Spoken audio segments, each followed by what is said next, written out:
월드비전이라는 단체에 대해서 들어본 적이 있는지 모르겠습니다.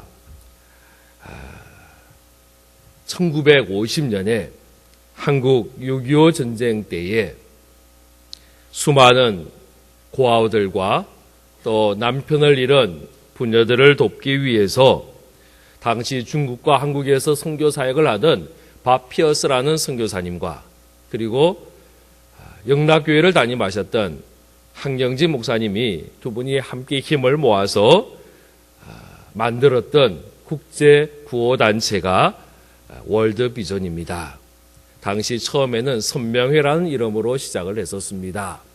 그러다가 하도 통일교에서 문성명 이름하고 똑같아가지고 이 단체가 통일교 단체가 아닌가 그런 의심을 하는 사람들이 생겨나서 선명회라는 이름을 바꾸어서 월드비전이라는 이름으로 바꾸었습니다. 그리고 이 단체가 얼마나 확대가 됐는지 우리나라에서 시작이 되었는데 전 세계에 있는 국제조직으로 만들어지고 세계적인 단체로 아마 기독교에서 운영하는 이런 자선구호단체 중에서는 가장 큰 규모의 단체다라고 이야기할 수 있습니다.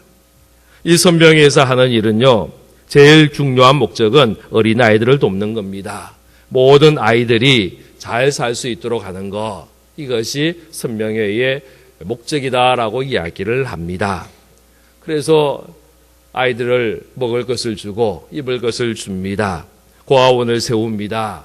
아이들을 돌보는 사역들을 계속해서 하는 것입니다. 어떤 분들은 교회가 뭘 그런 일까지 하냐, 잘 모여서 예배드리고 기도하고 찬양하면 되지 뭘 사회사업을 하고 어려운 자들을 구제하는 일을 교회가 해야 되느냐라고 이야기하는 분들이 있습니다. 그러나 그것은 잘못된 생각입니다. 우리가 모여서 하나님을 찬양하고 예배드리는 것만이 우리의 사명이 아니라 연약한 자들, 어려운 자들, 힘든 자들을 돕는 것도 역시 우리에게 맡겨진 중요한 사명 중에 하나입니다. 예수님께서 이 일을 하셨습니다. 예수님께서 이 땅에 계셨을 때에 말씀만 전하지 않으셨습니다. 백성들을 모아서 사람들을 모아서 예배만 하지 않으셨습니다. 연약한 자들을 도왔습니다. 병자들을 보시고 불쌍히 여기셨고 그들을 고치셨습니다.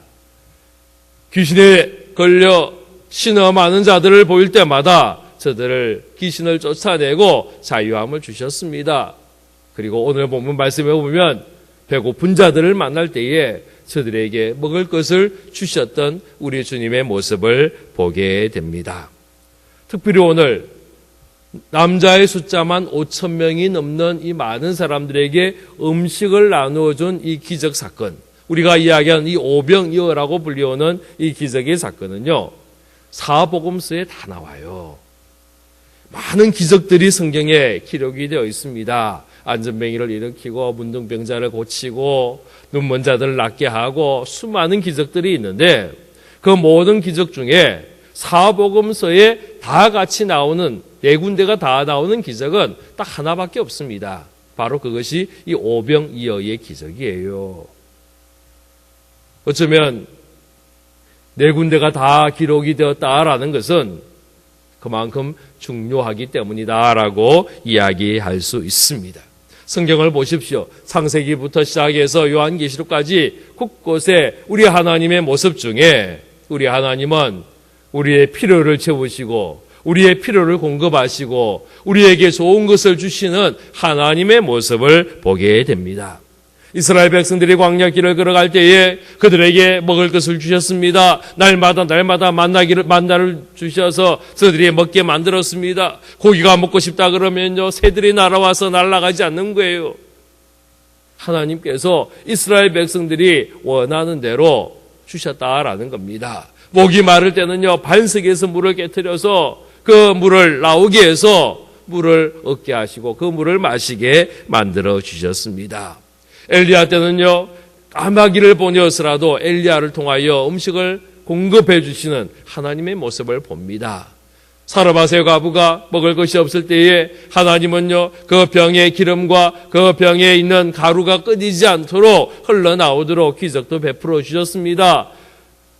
선지자의 제자의 아내가 빚이 많아서 두 아들이 종으로 팔려갈 그때에 그 여인이 가지고 있는 한 병 기름이 끊임없이 흘러나와서 준비된 모든 그릇에 기름이 찰 때까지 가득 채웠던 그 일도 우리가 기억을 합니다. 예수님께서도 마찬가지입니다. 가나 혼인잔치집에 가셔서 물을 포도주로 바꿔주셔서 그 잔치의 필요를 채워주시고 잔치의 기쁨을 이어가게 만들어 주시더라는 것입니다. 우리 하나님은 우리를 채워주시는 하나님입니다. 우리를 공급하시는 하나님입니다. 우리가 필요할 때마다, 구할 때마다, 기도할 때마다 들으시고 역사하시고 응답하시는 좋으신 하나님임을 믿으시기를 바랍니다. 할렐루야. 우리가 이 하나님을 만나야 합니다. 하나님, 나에게 필요를 채워주신 하나님, 나에게 좋은 것을 주신 하나님, 내가 구할 때에 나에게 원하는 대로 허락하여 주시는 그 하나님을 우리가 신뢰할 수 있다면 우리는 지금보다 훨씬 더 능력의 삶을 살 수 있지 않겠느냐라는 생각을 합니다. 우리 빌립보서 4장 19절 말씀 우리 같이 읽겠습니다. 시작. 나의 하나님이 그리스도 예수 안에서 영광 가운데 그 풍성한 대로 너희 모든 쓸 것을 채우시리라. 예, 우리 하나님이 예수 안에서 하나님의 풍성한 대로 우리의 모든 쓸 것을 채워주신다라는 거예요. 우리의 쓸 것, 우리가 필요한 것, 우리가 이 땅을 살아가며 있어야 할 모든 것들을 하나님이 채워주시겠다라는 겁니다. 사도행전 2장 44절로 45절 말씀 읽겠습니다. 시작. 믿는 사람들이 다 함께 있어 모든 물건을 서로 통용하고 또 재산과 소유를 팔아 각 사람의 필요를 따라 나눠주며, 예루살렘에 있었던 초대교회의 모습입니다. 예루살렘의 초대교회는요, 모이기를 열심히 했습니다. 날마다 모이기를 힘썼습니다. 성전에 모이고 집에서 모이고 하나님을 찬양하고 아주 성령이 충만하고 열정이 있었습니다. 저들이 잘 모여서 찬송만 하고 기도만 한 것이 아니라 또 저들은요, 자기들의 소유를 팔아서 가난한 자들에게 필요를 채워주며 나누며 공급하며 베푸는 일도 역시 함께 하였다라는 것입니다. 누구의 책임입니까? 가난한 자들 누구의 책임입니까? 어려움 당한 자들 누구의 책임입니까? 누가 담당해야 합니까? 우리 주님은 우리가 하라라고 말씀합니다. 오늘 말씀해 보면 예수님이 제자들과 함께 배를 타고 빈들로 가셨습니다. 아마 빈들로 가신 이유는 관광을 간 것도 아니고, 그죠? 부흥 집회를 하기 위하여 가신 것도 사실은 아니었습니다. 빈들로 가신 이유는 사람들이 너무 많이 예수님께 몰려와서 예수님 피곤하셨습니다. 제자들도 그 수발하느라고 지쳤습니다. 그래서 아마 잠시 쉬러 가신 것 같습니다. 우리 밑에 보면 마가복음 6장 31절 32절 말씀 우리 한번 같이 읽겠습니다. 시작. 이러시되 너희는 따로 한적한 곳에 가서 잠깐 쉬어라 하시니 이는 오고 가는 사람이 많아 음식 먹을 겨를도 없음이라. 이에 배를 타고 따로 한적한 곳에 갈새. 이 마가복음 6장 말씀은 아직 넘기지 마세요. 아직 많이 남았습니다. 넘기라 그럴 때 넘기세요. 이 마가복음 6장은요, 마태복음 14장과 같은 말씀입니다. 그런데 마가복음 16장 말씀해 보니까 예수님이 이 빈들녘에 간 이유가 설명이 되어 있습니다. 쉬러 가신 거예요. 사람들이 너무 많이 와서 예수님도 힘들었을 뿐 아니라 제자들도 힘들었다는 겁니다. 그래서 쉬기 위해서 그 빈들로 가셨습니다. 그런데요, 사람들이 그 예수님이 가는 모습을 보더니 따라왔다는 거예요. 여러분, 갈릴리 바다는 큰 바다가 아니에요. 호수예요. 그 끝이 보입니다. 호수 한쪽 끝에서 보면요, 저 반대편에 있는 그 모습이 다 보입니다. 예수님이 배를 타고 가면 사람들이 그 서서 그 배가 어디로 가나 보이는 거예요. 어느 방향으로 가나 보는 겁니다. 그리고 어디에 도착했는지를 사람들이 다 아는 거예요. 그래서 사람들은 예수님의 배가 도착한 그곳을 향하여 걸어서 달려서 뛰어서 그곳을 향하여 나아가기 시작했습니다. 예수님 주위에 금방 또 수많은 사람들이 모여들기 시작합니다. 그 사람들 가운데는 아픈 자들이 많이 있었습니다. 힘든 자들 많이 있었습니다. 연약한 자들, 귀신 들린 자들, 수많은 사람들이 예수님 주변에 모여드는 겁니다. 예수님께서 이 모습을 보며 불쌍한 마음이 생겼습니다. 그래서 병자들을 고쳐주었습니다. 병자만 고쳐주신 것이 아니라 예수님께서 저들에게 말씀도 가르쳤습니다. 우리 그 다음 페이지 한번 볼까요? 누가복음 9장 11절 말씀 우리 같이 읽겠습니다. 시작. 무리가 알고 따라왔거늘 예수께서 그들을 영접하사 하나님 나라의 일을 이야기하시니며 병 고칠 자들은 고치시더라. 이 누가복음 9장도 역시 마태복음 14장과 마가복음 6장과 동일한 말씀입니다. 여기에 보면 예수님께서 그 무리들이 따라올 때에 저들에게 병도 고쳤을 뿐 아니라 하나님의 나라의 말씀도 선포하셨습니다. 다시 앞 페이지로 되돌아가겠습니다. 왔다 갔다 좀 해야겠네요. 예수님께서 사람들이 모여오는 모습 보면서 저들을 불쌍히 여기고 병자도 고치시고 말씀도 전하시는데 예수님의 말씀이 오늘날의 설교처럼 30분에 끝나는 게 아니고 오래 하셨던 것 같아요. 1시간을 지나고 2시간을 지나고 아마 더 한 것 같아요. 3시간, 아이고, 오늘날 3시간 설교하는 것이 쉽지 않을 텐데, 하는 것도 쉽지 않지만, 듣는 것도 쉽지 않지 않겠나 하는 생각이 듭니다. 그런데요, 중국을 가면, 제가 15년 전에 중국을 갔는데요. 거기서 사역을 하는 목사님들, 전도사님들, 많은 분들을 만났습니다. 특별히 조선족, 우리 한국말을 사용하는 조선족 목사님, 전도사님들을 만났어요. 요즘은 제가 중국을 가보지 못해서 저들을 만나보지 못해서 중국의 형편사정을 제가 정확히는 모르겠습니다. 요즘에는 좀 탄압이 많습니다. 그래서 좀 탄압기가 시작이 되나 이미 15년 전부터 걱정을 많이 했었어요. 중국은 공산당 당원의 숫자가 1억입니다. 그러니까 뭐든지 어떤 단체든지 1억을 넘어가면 1억의 숫자가 공산당원의 숫자보다 더 많아지는 단체는 다 탄압의 대상입니다. 그러니까 1억까지는 봐준다 그래요. 1억을 넘어가는 순간부터는 탄압을 하는데 이미 15년 전에 기독교 인구의 숫자가 1억을 넘었습니다. 근데 비공식 숫자는 넘었고 공식적인 숫자는 1억을 발표를 못하는 거예요. 그러면 탄압이 시작이 되니까 늘 8천만. 우리나라 인구 숫자보다 더 많은 거죠. 그런데 원체 중국은 숫자가 인구가 많다 보니까 그렇습니다.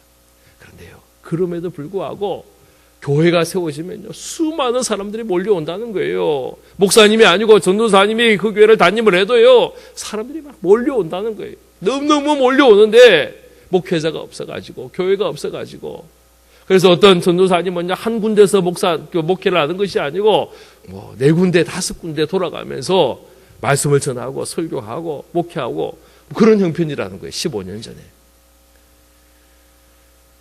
그런데 한국에서 목사님들이 와서 말씀을 전하면요, 이 말씀에 굶주려 있던 분들이요 30분 설교하고 가려고 그러면 큰일 나는 거예요. 안 된다는 거예요. 더 하라는 거예요. 1시간 하여도 안 된다는 거예요. 더 하라는 거예요. 그래서 2시간, 3시간, 어떨 땐 4시간 그렇게 말씀을 선포를 해야 그래도 이제 아이고 우리가 그동안 메말랐던 가슴에 말씀의 담비가 임했습니다. 그러고는 돌아간다는 거죠. 모르겠어요. 그 15년 사이에 또 얼만큼의 변화가 있는지는 잘 모르겠습니다. 아프리카에 가도요 예배 시간이 길어요. 2시간, 3시간씩 한번 들었다 그러면요 예배를 많이 드린다 그래요. 우리의 말씀의 시간이 사실은 좀 짧은 것이 사실입니다. 우리가 말씀이 30분 넘어가면요 시계를 봐야 되고요. 30분 넘어가면 막 몸이 뒤틀리고요. 예수님 당시에 예수님은 오래 선포하신 것 같습니다. 그래서 날이 저물어 갈 때까지 날이 저물어 가는데도 예수님은 계속해서 말씀을 선포하시는 그 모습을 보게 됩니다. 제자들이 걱정하기 시작했습니다. 이유는요, 이제 날이 저물러 가는데 음식을 구할 수가 없다라는 거예요. 지금 있는 곳이 빈들이었습니다. 빈들은 사람이 살지 않은 곳입니다. 사람이 살지 않다는 것은 음식을 구할 만한 곳이 없는 거예요. 제자들이 예수님께 이야기합니다. 이제 무리들을 해산시킵시다. 이제 그 말은 이제 설교를 좀 맞춰주십시오. 그리고 사람들을 보내어서 음식을 각자 사 먹고 돌아오게 하든지 흩어지게 하십시다. 이것이 제자들의 요구였습니다. 그러나 예수님은 그렇지 않았습니다. 제자들에게 말씀합니다. 너희가 먹을 것을 주라라고 이야기하는 거예요. 여러분, 누구의 이야기가 더 합리적일까요? 제자들의 이야기가 어떻게 보면 합리적으로 보입니다. 사람들이 지금 남자의 수만 5,000명, 여자의 수, 어린아이까지 포함하면 훨씬 더 많지 않겠어요? 오늘 말씀에 우리가 21절에 보면 먹은 사람은 여자와 어린이 외에 5,000명이나 되더라 라고 이야기합니다. 남자의 수만 5,000명이에요.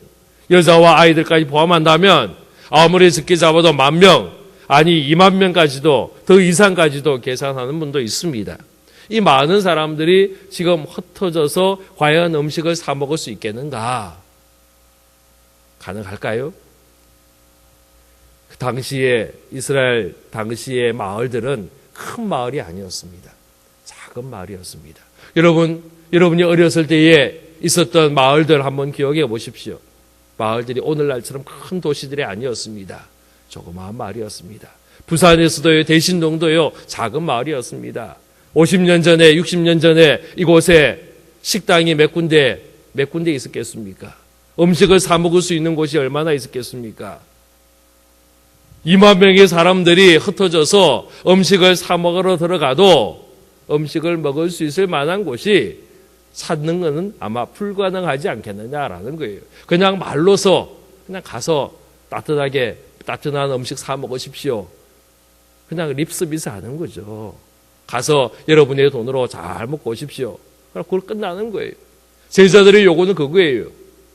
예수님은 그것을 아셨습니다. 지금 이 사람들이 흩어져도 마을을 찾아가도 저들은 음식을 얻어먹을 수 있는 곳도 없고 사 먹을 수 있는 곳도 없고 아마 잠을 잘 수 있는 곳도 찾기가 어렵지 않았을까라는 그런 생각을 하게 되는 것입니다.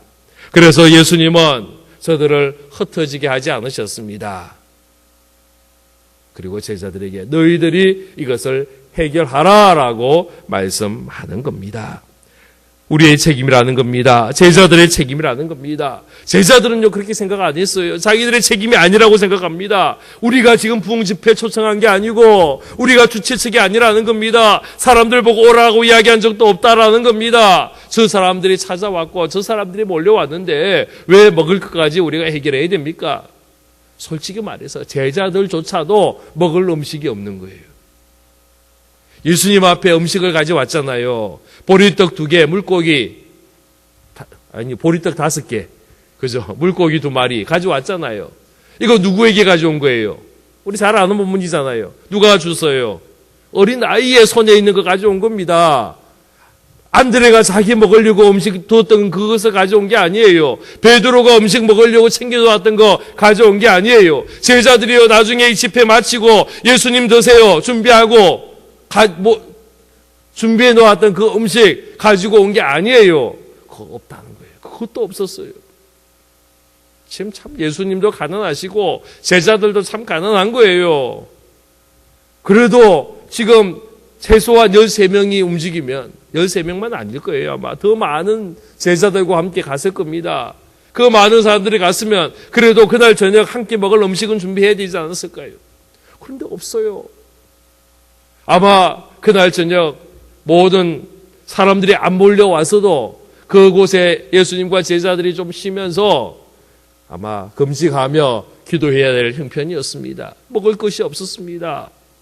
모든 거 다 뒤져봤는데 나온 것은 보리떡 5개, 물고기 2마리, 그것도 한 어린아이의 손에 있던 그 도시락 그거 가지고 나온 겁니다.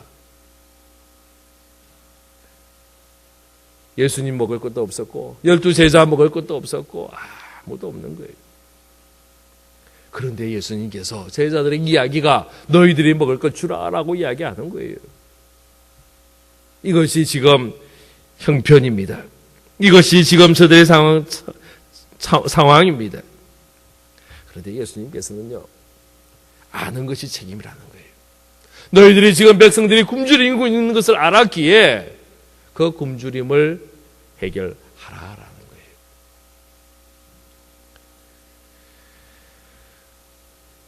오늘날도 우리가 곳곳에서 소식을 듣습니다. 인터넷, TV, 라디오를 통해서 이 땅에, 이 세상에 굶주리고 목말라 하는 자들이 있다는 것을 우리가 압니다. 사실 우리는요, 참 잘 먹잖아요. 너무 잘 먹어서 어떻게 하면 적게 먹을까 궁리하는 그런 시대를 살잖아요. 그러나 지금 지구 반대편에는요, 먹는 문제 해결하지 못해서 어떻게 하면 하나라도 더 먹을 것인가, 어떻게 하면 한 모금의 물이라도 마실 수 있을 것인가 염려하며 고민하는 그런 모습들이 있다라는 거예요.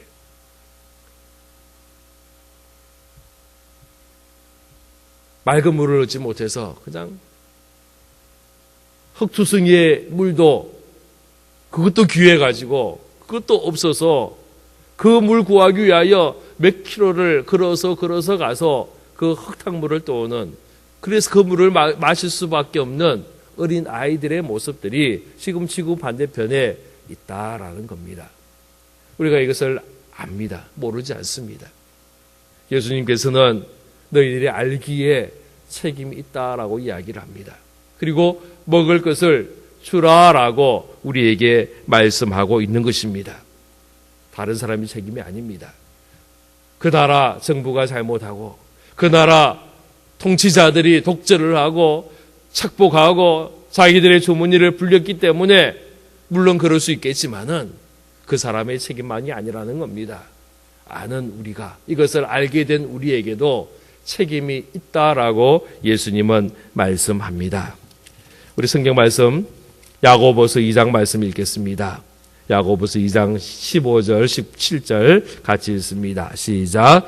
만일 형제나 자매가 헐벗고 일용할 양식이 없는데 너희 중에 누구든지 그에게 이르되 평안히 가라, 덥게 하라, 배부르게 하라 하며 그 몸에 쓸 것을 주지 아니하면 무슨 유익이 있으리요. 이와 같이 행함이 없는 믿음은 그 자체가 죽은 것이라. 예, 야고보서 말씀을 통해서도요, 헐벗고 먹을 것이 없는 사람들에게 말만 하지 말라라는 것입니다. 말이 아니고 실제로 손을 내밀고 도와줘야만이 이것이 믿음이요, 이것이 사랑이요,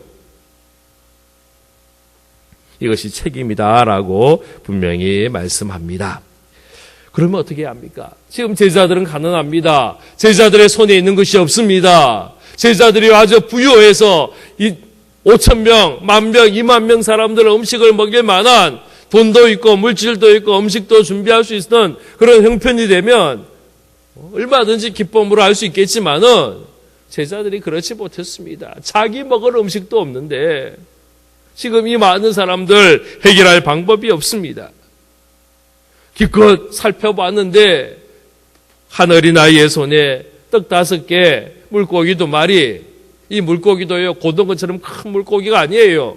아주 조그마한 물고기입니다. 그런데 이 조그마한 음식이 떡 5개, 물고기 2마리, 어린아이 한 끼 음식, 식사밖에 안 되는 그 음식이 예수님의 손에 들어갈 때에 이것이 놀라운 일들이 일어나더라는 것입니다. 여러분, 우리가 이것을 알아야 합니다. 내 손에 있을 때는 조그만 거예요. 내가 가지고 있을 때에, 내가 움켜잡고 있을 때는 이것으로 5,000명 사람들 먹을 수가 없습니다. 이것으로요, 예수님의 명령을 따르기가 불가능합니다. 이 수많은 사람들을 먹일 수 있는 음식이 아닙니다. 이것은 택도 없는 내용입니다. 그러나 내 손이 아니라 하나님의 손에, 우리 주님의 손에 들려질 때에 비록 그것이 적은 것이었음에도 불구하고 주님의 손에 들려질 때에 놀라운 일들이 일어나더라는 것입니다. 할렐루야. 우리가 이것을 알아야 합니다. 자꾸 내 손에 있는 것을 바라보면서 이거는 안 돼, 이거는 부족해, 이거는 모자라, 이걸로는 택도 없어, 이거는 불가능해. 그리고 포기해 버립니다. 그러나 주님은요, 우리의 손이 아니라 주님의 손에 들려져 있는 그 음식을 보시고 그것을 가지고 축사하시고 그것을 떼어서 나누어 주실 때에 그 5,000명의 사람들, 아니요, 10,000명, 20,000명이 넘는 사람들이 배불리 먹고도 12광주리가 남더라는 것입니다. 우리가 드림의 삶을 해야 합니다. 나의 작은 것이 주님 앞에 드려지면 하나님의 큰 것이 됨을 믿으시기를 바랍니다. 우리가 우리의 삶 속에 무기력한 삶, 부족한 삶, 연약한 삶의 자리에서 나오려면 먼저 내가 움켜잡고 있는 것을 주님 앞에 내어드려야 합니다. 어떨 때는 그 움켜잡고 있는 것이 물질뿐 아니라 염려와 근심과 아픔과 나의 부족함조차도 내가 붙잡고 있으면 그것은 여전히 나를 힘들게 하고 어렵게 하는 것이지만은 그것도 주님 앞에 드릴 때에 주님은 나의 연약함, 나의 아픔조차도 하나님의 풍성함으로 세워주심을 믿으시기를 바랍니다. 그래서 우리는 다 주님 앞에 맡기는 거예요. 우리는 너무 계산이 빨라요. 계산이 많아요. 너무 계산이 정확하다 보니까 우리의 계산 속에서 머물고 마는 것입니다. 우리의 계산을 넘어서서 하나님의 계산의 자리로 나아갈 수 있는 믿음으로 나아가기를 바랍니다. 베드로전서 5장 7절 말씀 읽습니다. 시작. 너의 염려를 다 주께 맡기라. 이는 그가 너희를 돌보심이라. 할렐루야. 예, 우리의 모든 염려, 우리의 모든 걱정 다 주님 앞에 맡기면 주님께서 우리를 돌보실 줄로 믿습니다. 빌립보서 4장 6절입니다. 시작. 오직 모든 일에 기도와 간구로 너희 구할 것을 감사함으로 하나님께 아뢰라. 예, 염려하지 말라 그랬습니다. 기도하라라고 이야기합니다. 감사하라라고 이야기합니다. 하나님 앞에 드리는 겁니다. 이사야서 41장 10절 말씀 읽습니다. 두려워하지 말라. 내가 너희와 함께함이라. 놀라지 말라. 나는 내 하나님이 됨이라. 내가 너를 굳세게 하리라. 참으로 너를 도와주리라. 참으로 나의 의로운 오른손으로 너를 붙들리라. 할렐루야. 하나님은 놀라우신 하나님입니다. 하나님의 손은 위대하신 손입니다. 하나님의 손은 능력의 손입니다.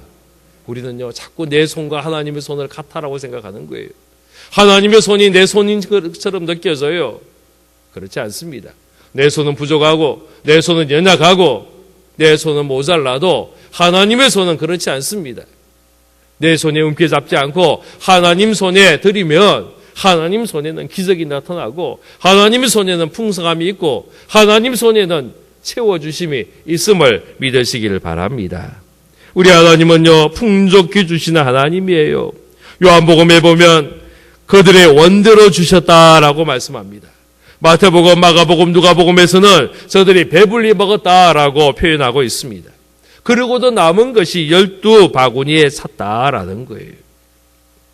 우리 주님은 우리의 형편을 아십니다. 우리를 살펴보십니다. 우리를 감찰하십니다. 그리고 우리의 필요를 채우기 위하여 가까이 다가오시는 사랑의 주님입니다. 우리 주님 절대로 인색하지 않습니다. 여러분, 그 좋으신 하나님을 여러분 믿으시기를 바랍니다. 사람이 자기 마음으로 자기의 길을 교회 갈지라도 그 걸음을 인도하시던 분은 우리 하나님인 줄로 믿으시기를 바랍니다. 하나님이 함께 하시는 거예요. 하나님은 우리의 가장 정확한 때에 우리의 필요를 아시고 우리를 채워주십니다. 그냥 채워주신 정도가 아니라 넘치도록 채워주십니다. 하나님 의지하며 주님만 순종하며 주님만 따라가는 우리 모두가 되기를 바랍니다. 마태복음 7장 11절 읽겠습니다. 너희가 악한 자라도 좋은 것으로 자식에게 줄 알거든 하물며 하늘에 계신 너희 아버지께서 구하는 자에게 좋은 것으로 주시지 않겠느냐. 예, 우리 하나님 좋은 것으로 주십니다. 이사야 58장 11절입니다. 여호와가 너를 항상 인도하여 마른 곳에서도 내 영혼을 만족하게 하며 내 뼈를 견고하게 하리라. 너는 물된 동산 같겠고 물이 끊어지지 아니하는 샘 같을 것이라. 할렐루야. 물된 동산같이 물이 끊어지지 아니하는 샘같이 하나님 우리에게 풍성함으로 우리의 필요를 채워주심을 믿으시기를 바랍니다. 신명기 7장 13절입니다. 시작. 곧 너를 사랑하시고 복을 주사 너를 번성하게 하시되 내게 주리라고 내 조상에게 맹세하신 땅에서 내 소생에게 은혜를 베푸시고 내 토지 소산과 곡식과 포도주와 기름을 풍성하게 하시고 내 소와 양을 번식하게 하시리니. 할렐루야. 우리를 사랑하시고 우리에게 복을 주신 하나님께서 우리에게 채워주십니다. 언제 주시느냐? 우리가 하나님을 의지할 때에, 하나님만 의지할 때에, 내 손에 옮겨 잡는 것이 아니라 하나님께 맡길 때에 하나님은 우리에게 채워주시고 풍성케 하시고 넘치도록 채워주시는 좋으신 주님임을 믿으시기를 바랍니다. 기도하겠습니다. 고마우신 아버지 하나님, 수많은 무리들이 굶주리며